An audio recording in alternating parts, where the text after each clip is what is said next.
ശുഭരാത്രി, സുഖനിദ്ര. സത്യത്തിൽ സുഖനിദ്ര സാധ്യമാവാത്തൊരവസ്ഥയിലേക്ക് നമ്മുടെ കൊച്ചു കേരളമൊക്കെ മാറിപ്പോകുന്നു എന്ന് സംശയിക്കേണ്ടിയിരിക്കുന്നു. മദ്യവും മയക്കുമരുന്നും കേരളത്തിന്റെ ഗ്രാമാന്തരങ്ങളെ വേട്ടയാടുന്ന ഒരു കാഴ്ച കാണുകയാണ്. നമ്മുടെ +2-നും ഡിഗ്രിക്കും ഒക്കെ പഠിക്കുന്ന കുഞ്ഞുങ്ങള് ഇതിനെല്ലാം അടിമകളായി മാറി അവരുടെ മനോവികാരങ്ങൾ സ്വന്തം അമ്മയെപ്പോലും തിരിച്ചറിയാൻ പറ്റാത്ത അവസ്ഥയിലേക്ക് മാറിപ്പോകുന്നുണ്ടോ എന്ന് നമ്മൾ സംശയിക്കേണ്ടിയിരിക്കുന്നു. ആരാ കാരണക്കാർ? ചിലര് പറയും രക്ഷിതാക്കളാണ്, ചിലര് പറയും ഗുരുക്കന്മാരാണ്, ചിലര് അധ്യാപകരാന്ന് പറയും. അല്ല, നമ്മുടെ സമൂഹമാണ്.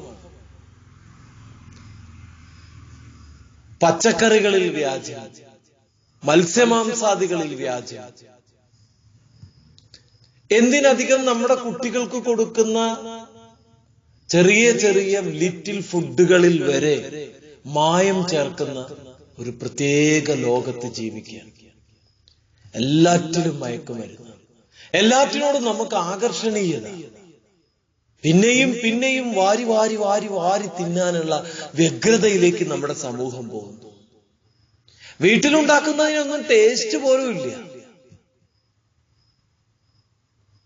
നമ്മുടെ അടുത്തൊരു തലമുറയെ നമ്മുടെ വീടുമായി ബന്ധപ്പെടുത്താൻ നല്ല കഞ്ഞിയും ചമ്മന്തിയും ഒരു കാന്താരി മുളകും കടിച്ചു കൂട്ടുന്ന ആ സുഖകരമായ അവസ്ഥയിലേക്ക്, ആ സന്തോഷത്തിന്റെ അവസ്ഥയിലേക്ക്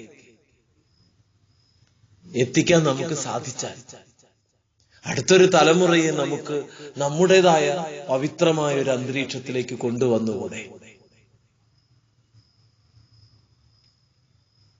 എന്തിന് ഈ മാതാപിതാക്കളെ തല്ലാനും കൊല്ലാനും മയക്കുമരുന്നിന് അടിമകളാക്കാനും ശ്രമിക്കണം? നമ്മുടെ നിയമപാലകർ പരമാവധി ശ്രമിക്കുന്നുണ്ട്. പക്ഷേ എത്ര ശ്രമിച്ചാലും അത് അവസാനിപ്പിക്കാത്ത തരത്തിൽ അത് വ്യാപിച്ചു കൊണ്ടിരിക്കുന്നു.